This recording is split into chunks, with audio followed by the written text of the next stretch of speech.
What's good, everybody? It's your boy, the Kid, and we're back with another video. We are here to talk about Iowa, Duke. I think they will be the final two seeds. I don't know for sure. This one is based off of rankings because I've done 1 through 6 in terms of the AP's top 25 rankings, and now I'm gonna do 7 and 8 based off of the AP's top 10 rankings. So we're gonna start with Iowa. They're an interesting team because, I mean, you could really look at them and say that they have a lot of X factors. I think the players that you know what you're getting from night in, and again, when I say this, doesn't mean that players aren't capable of doing this night in, night out. But the players that you know for sure what you're getting from night in, night out are Ava Hayden and Hannah Stolke. And I think at this point you could say Chit Chat right too. But Ava Hayden, you know exactly what she's gonna do. You know what Hannah Stolke's gonna do. She's been there for I guess she's a senior, so she's been here for 4 years and has proven herself year after year, time after time. So we know what to expect from there. I think Chit Chat has played so well this year that she has also made it apparent that she is one of those one of those players that you have to scout for, you have to talk about in your game plan. Obviously, there's other players that you still have to as well, but that's really my first thing. But I'm gonna say it's Taylor Strimlow for multiple reasons. One, she shoots 40% from three. Chit Chat does shoot 45. She shoots 40% from three. She shoots 50% from the field. She's averaging 4 assists a game. She's actually been probably the best playmaker once Taylor McCabe went down, or since Taylor McCabe went down, which sucks because that was kind of similar to Molly Davis being injured like right before the tournament, or right before senior day. Actually, I think it was a couple games before senior day. But yeah, Taylor Strimlow has been really good for them this year. She's just a sophomore. She's going to continue to get better, and I think in a game like when they played Michigan the second time, she had 11.6 rebounds, 6 assists, 3 of 5 from 3. When you can get somebody to be efficient from 3, shoot the ball well from the field, and be a good playmaker as well. Like, she's not a selfish player at all. Like, it's really hard to find players like that, and when you do, you want to take advantage. I don't want to say take advantage, but you want to use them to the best of their ability. She had an 11 assist game against Illinois. She had a 9 assist game against Wisconsin, an 8 assist game against Purdue, 8 assist game against Nebraska.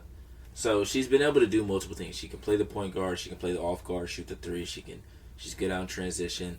Really, for her, it's just not simplifying the game, but not making as many mistakes. There are some games where she struggled a little bit, like the game against UCLA, where she had 6 points, but also 6 points, 2 assists, 2 steals, 6 turnovers, 2 of 8 from the field. So I do think there's obviously what's the word I'm looking for? There's a balance, right? Like the 11 assist game, she only had 2 turnovers. That's good. The 9 assist game against Wisconsin, she had 0 turnovers. Then 6 assists against Michigan, she had 3 turnovers, which you probably want to get some of those back. But if you still end up winning the game, you're fine with that. It's just when it gets to the situations where multiple players are going to have to make decisions and you may not be able to get the ball to Ava Hayden, who can you trust the most? And obviously you have Chit Chat still. Who can you trust the most to either knock down a perimeter jump shot, to make or create a play for someone else? I think Taylor Strimlow is definitely capable of doing that. I think she's shown it throughout this season. And I think there's gonna be at least a game, hopefully, I don't want to say hopefully, but best case scenario, there's a game or two where she gets the opportunity to prove that, or to show that, make or miss, mistake or positive. Like, she just gets that opportunity because, again, she's young, she still has time, and she's only going to get better. So I think when you look at Iowa and you look at what they do night in, night out, they don't change much. They know exactly what they want to do from game to game, and you really just have to kind of stop, and if you don't, their confidence just continues to grow higher and higher, and a lot of that is with players that are knocking down threes, like a Taylor Strimlow. And obviously, people know about Kylie Feuerbach because she's been there for years. She's a great defender. If she's able to shoot the ball well in the conference or in the tournament, that's another huge thing for them. And I think Addie Dill as well. She doesn't play like heavy minutes, but she does come in the game. She comes off the bench. She's one of the few players that does come off the bench almost every game.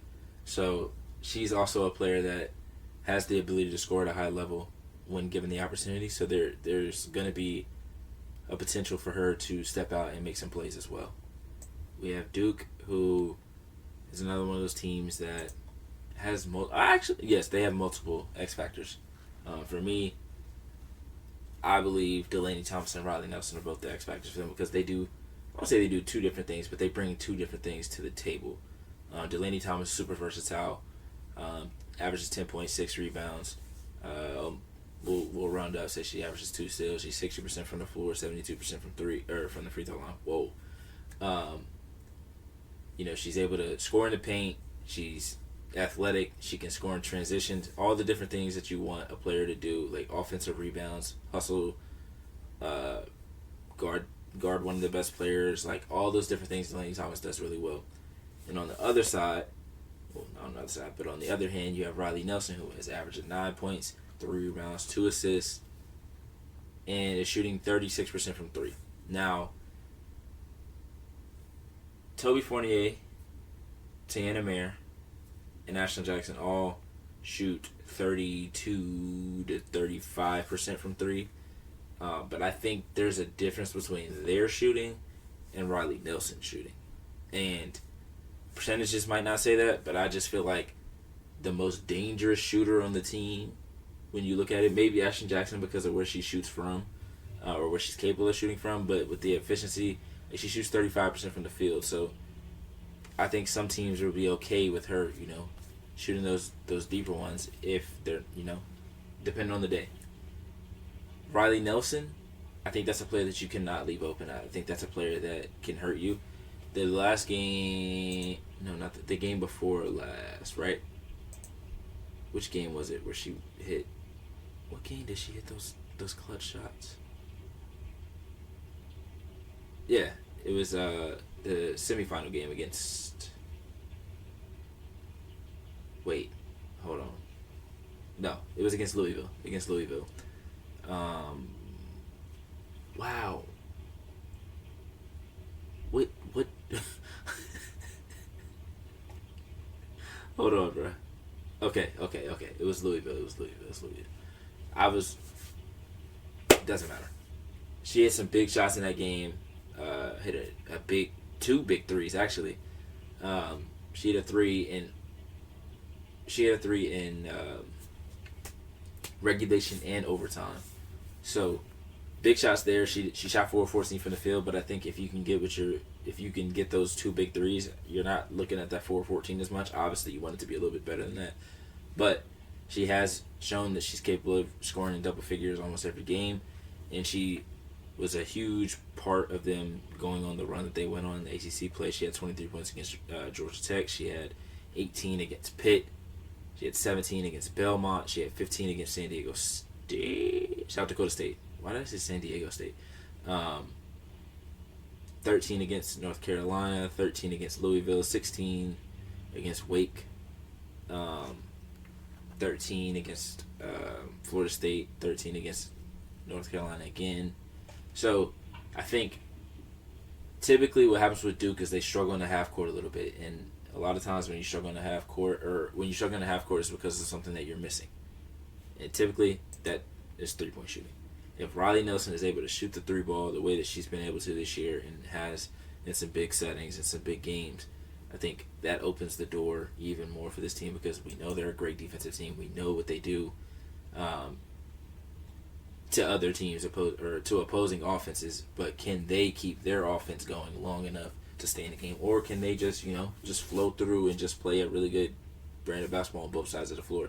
I think that is something that you look at when you look at both of these players. I think Delaney Thomas is going to do the things that you need on both sides, and I think Riley Nelson brings that shooting that they're definitely going to need once they if they want to be further in the tournament, if they want to reach their ultimate goal, she's going to have to shoot the ball really well, and Delaney Thomas is going to have to be a great defender while also being a player that can go score for them as well. So I appreciate you guys for watching. Make sure you guys like, comment, subscribe. Let me know in the comments how you feel about each team's X factors, how you feel about their chances in the tournament, and things like that. Appreciate you guys for watching. Make sure you come back.